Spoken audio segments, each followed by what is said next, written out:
The curiosity that now burned in him was more intense than the desert sun. Who was she? Not the name on a personnel file, but the person who could make a rifle sing a song of death from over a kilometer away with the calm of a librarian shelving a book. He walked back into the TOC, the ambient noise of the room seeming to fade away. He looked at the intelligence officer. "Give me everything you have on Elena Volkov. And I mean everything. Cross-reference it with CIA, DIA, every allied database we have access to. Use my override codes." The officer, sensing the gravity in his commander's voice, began typing frantically. The assumptions of the day were being shot to pieces one by one. The initial insurgent assault was broken, but the fight wasn't over. The surviving attackers, routed and disorganized, fell back to a pre-planned secondary position, a small defensible compound on the edge of the local village. As they retreated, they grabbed a handful of civilians who had been caught in the crossfire. 2 old men and a boy from a nearby farm. Viper team, pursuing relentlessly, was forced to halt at the edge of the village.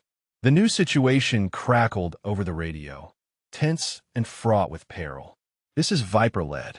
The enemy has dug in at the walled compound. Coordinates 049er. They have at least 3 hostages. Confirmed civilian non-combatants. They're using them as cover. We can't get a clean shot."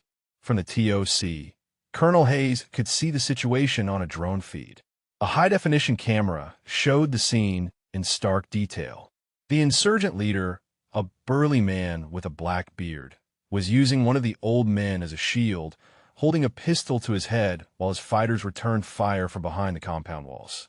He would expose himself for only a second at a time, shouting defiance before ducking back behind his terrified shield. It was a nightmare scenario. A frontal assault would be a bloodbath for the hostages. The SEAL snipers couldn't get an angle. The minutes stretched into an eternity. The political fallout from civilian casualties would be catastrophic. Hayes felt the cold grip of helplessness. He had all the military might of a superpower at his disposal, and it was all rendered useless by 1 man and 1 pistol. His career, the lives of the hostages, the lives of his men. It all hung in the balance. Then a thought, born of desperation and a newfound grudging respect, entered his mind. He grabbed the radio handset, bypassing the regular operator. His voice, when he spoke, was not that of a commander giving an order, but of a man making a plea. He broadcast on the command channel, hoping she was listening. "Volkov, Elena Volkov, this is Colonel Hayes." A pause filled with static. "If you can hear this, if you're listening, look at the drone feed for the village compound. You see the leader, you see the hostage. We need a solution. We need it now." The transmission ended. Silence hung heavy in the TOC. Every officer, every analyst, every radio operator had stopped what they were doing. They all knew what Hayes had just done. He had asked for help from a foreign operator. More than that, he had asked for a miracle. High in the mountains, nearly 2 kilometers from the compound, Elena Volkov lay behind her rifle. The SVD rested on a small bipod, its barrel aligned with the distant village. She had heard every word of Hayes' transmission. Her position offered a perfect view of the entire valley. The drone feed wasn't necessary. She could see the compound through her scope, small but clear. The insurgent leader was using the hostage expertly, never exposing himself for more than a fraction of a second. It was good tactics. It would save his life against any normal sniper. But Elena was not normal. She had been watching this target for the past 7 minutes, studying his patterns, his movements, the rhythm of his aggression. She knew how he shifted his weight, how he would lean forward when shouting at his men, how the hostage would dip slightly during those moments. Her breathing was slow and controlled. Her heart rate had dropped to 48 beats per minute. The wind at this altitude was steady, coming from a northwest at 6 kilometers per hour. She had already made the calculations. Distance, 1,940 meters. Elevation difference, 320 meters. Wind drift at this range, 0.4 mils left. The bullet would drop nearly 8 meters over the course of its flight.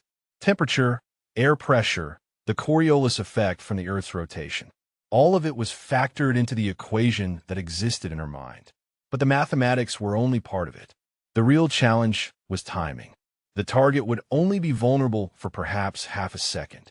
In that window, the hostage's head had to be clear, and the insurgent leader's head had to be in the exact position she had already chosen. She couldn't aim and then fire.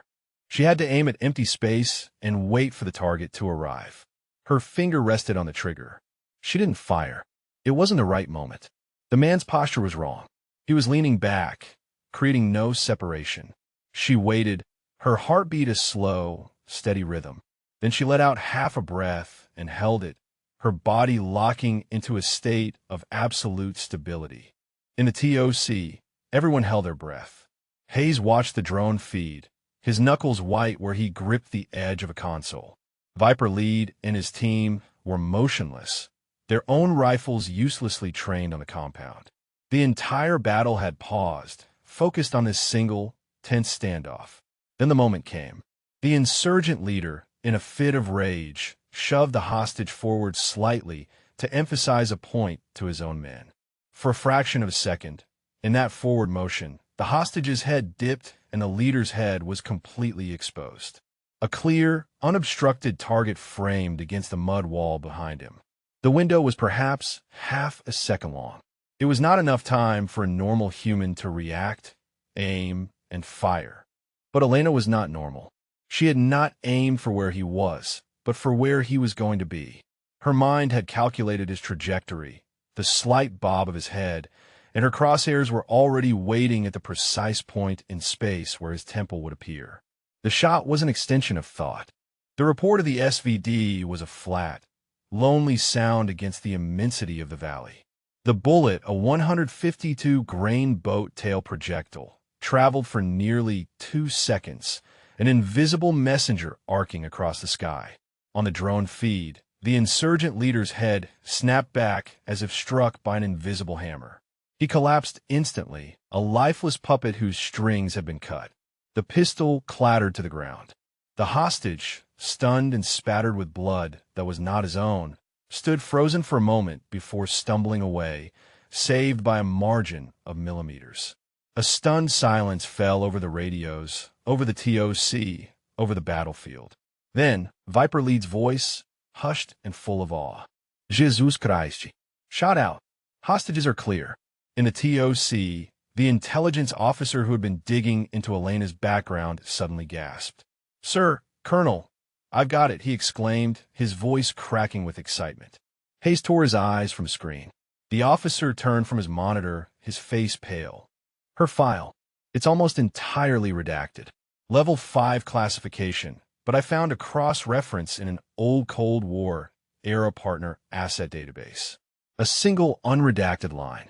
It's a call sign." He paused, looking at his commander. "Sir," her call sign was Phantom. The name hung in the air, thick with unspoken history. To the younger officers, it meant nothing. But to Hayes, a student of military history, and to a few other senior NCOs in the room, it was the stuff of legend. Phantom, the ghost sniper of the Soviet-Afghan campaign. Stories whispered in intelligence circles for decades. A woman who had operated in the mountains of Afghanistan during the 1980s, credited with over 100 confirmed kills, many at ranges that defied belief. She had been a myth, a boogeyman story that Western intelligence analysts told themselves couldn't possibly be real. No one could be that good. No one could survive that long in those conditions. Yet here she was, decades later, still operating, still impossibly precise. Hayes felt his perspective shift violently. The woman he had been investigating as a potential security risk was not just another contractor. She was a living legend, an operator whose skills had been honed in some of the most brutal combat conditions in modern history. The Afghan mountains in the 80s were a meat grinder. Soviet forces faced an enemy that knew every rock, every cave, every ambush point. Snipers who operated in that environment and survived weren't just good. They were extraordinary. And Phantom had not just survived. She had thrived. The intelligence community had debated her existence for years. Some claimed she was a composite, a collection of different operators whose kills had been attributed to one mythical figure. Others insisted she was real, but had died in the mountains decades ago. Hayes now knew the truth. She was real, she was alive, and she had just saved American lives with a shot that would be analyzed and discussed for years. He walked back to the window, looking out at the mountains where she lay hidden. Somewhere up there, in the thin air and endless stone, was a woman who had turned warfare into an art form. He grabbed the radio again. "Volkov, if you're still listening, this is Hayes. I don't know what brought you here, and I don't know what your mission is. But I want you to know you have my respect. You have all of our respect. Thank you." The response came after a long pause. Not over the radio, but through a gesture captured on one of the surveillance drones that had been repositioning. High on a distant ridge, nearly invisible against the rocky background, a figure stood briefly. Even at maximum magnification, details were hard to discern. But the figure raised one hand in a simple acknowledgement. Then, as quickly as she had appeared, she was gone, vanished into the landscape as if she had never existed. The drone operators frantically tried to reacquire the target, scanning the mountainside with thermal imaging and high-resolution cameras. But Elena Volkov, Phantom, had disappeared completely. It was as if the mountain had swallowed her. In the TOC, Hayes stood in silence, processing everything that had just happened. Around him, the normal rhythm of military operations slowly resumed. Radio chatter picked up. Viper team secured the compound. Medical evacuated the hostages. Reports were filed. But something fundamental had changed. Every person in that room had witnessed something extraordinary. They had seen a level of skill that existed only in stories, in legends whispered between operators over drinks in forgotten bars. And they had seen it save lives.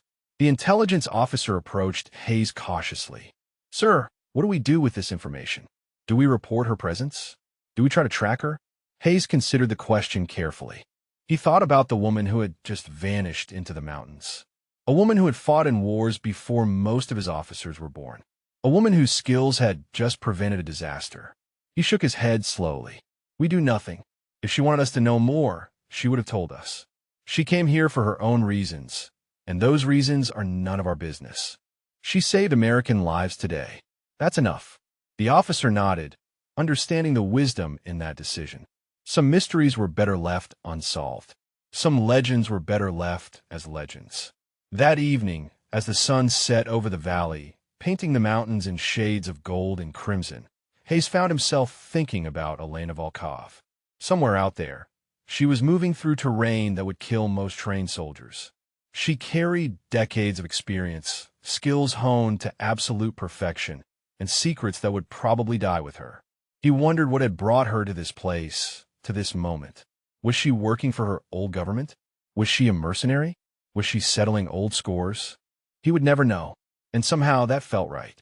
The world needed mysteries. It needed legends. It needed reminders that despite all the technology, all the satellites and drones and thermal imaging, there were still people who could become ghosts when they chose. People like Phantom. And for the rest of his career, whenever Hayes heard young officers boasting about impossible shots or legendary operators, he would smile quietly, because he had seen the real thing.